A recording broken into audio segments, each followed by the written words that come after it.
Good morning. એ બોણા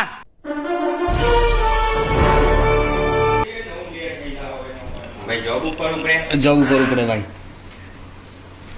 job પર ઉપડે છીએ. તમે શું કરો છો કે? હજી વાર છે મારે મોડા જાવ. હા તો પછી હું તાણે ચા તો પી લીધી છે, તો હું એકરું તાણે. ઓકે, બીજું? નાસ્તો કર્યો? નાસ્તો બાસ્તો તો શું કરવાનો, કેમ? નાસ્તા જેવું કંઈ હાલ તો નાસ્તો તો કરી લીધો ને થોડો તો. બપોરે મમરા લીધા છે, ત્યાં મમરા જમ્યું. બૂટ પહેરી લઈએ, બૂટ પહેરી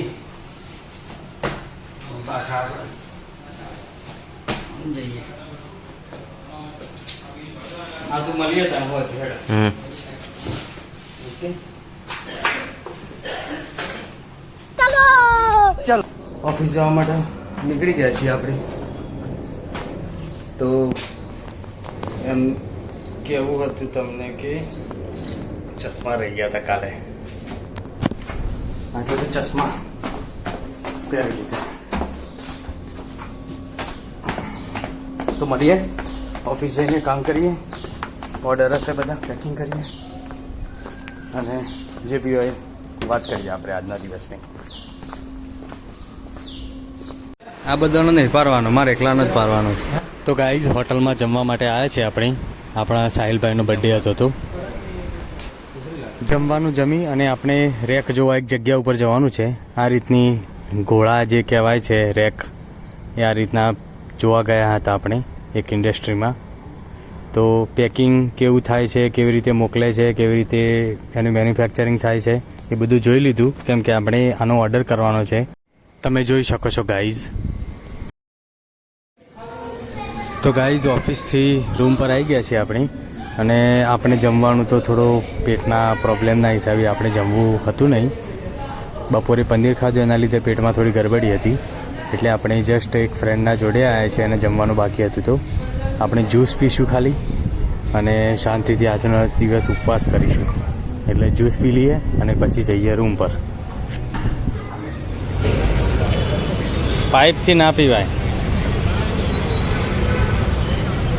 પાઇપથી સોકડીએ પીવું.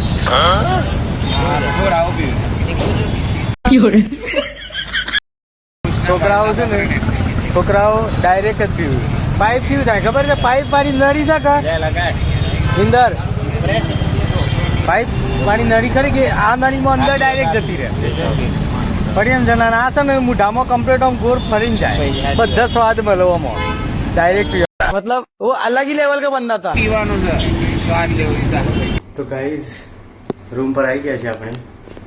આજે બપોરે ઓફિસમાં ફ્રેન્ડ છે, એની બર્થડે પાર્ટી હતી, તો આજે જ ગયા હતા જમવા માટે આપણે હોટલમાં.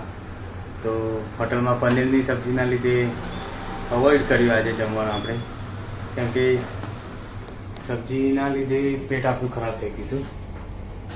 તો બસ રૂમ પર આવી ગયા છીએ અને જઈએ ટેરેસ ઉપર. પાણીની બોટલ લઈ લઈએ, ચાર્જર લઈ લઈએ. બધા ઉપર જ હશે. હજી એક ફ્રેન્ડ આવ્યો નથી ઓફિસથી, એ થોડું મોડું આવવાનું હતું, એટલે આપણે અહીંયા જ હવે રૂમ પર જઈએ છીએ. હજી નીચે જતાં બાઇક મૂકી દીધી, ચાલતા ચાલતા આવ્યા, કેમ કે થોડું વોકિંગ કરવું બી જરૂરી છે. ઓકે, તો જઈએ ટેરેસ ઉપર. ગાઈઝ, રૂમ પર આવી ગયા છે ટેરેસ પર આપણે. આ સામે છે ટોરેન્ટ પાવર, જોઈ શકો છો તમે. તો બસ આજે થાક બી લાગ્યો છે, એટલે કંઈ મૂડ નથી આજે વધારે. તો બસ આરામ કરવો છે શાંતિથી. 6-7 કલાક ઊંઘી જઈએ એટલે સવારે શાંતિથી ઓફિસ જઈ શકીએ અને ફ્રેશ રહીએ. તો મળીએ કાલે નવી સવાર સાથે. ગુડ નાઇટ, જય શ્રી કૃષ્ણ.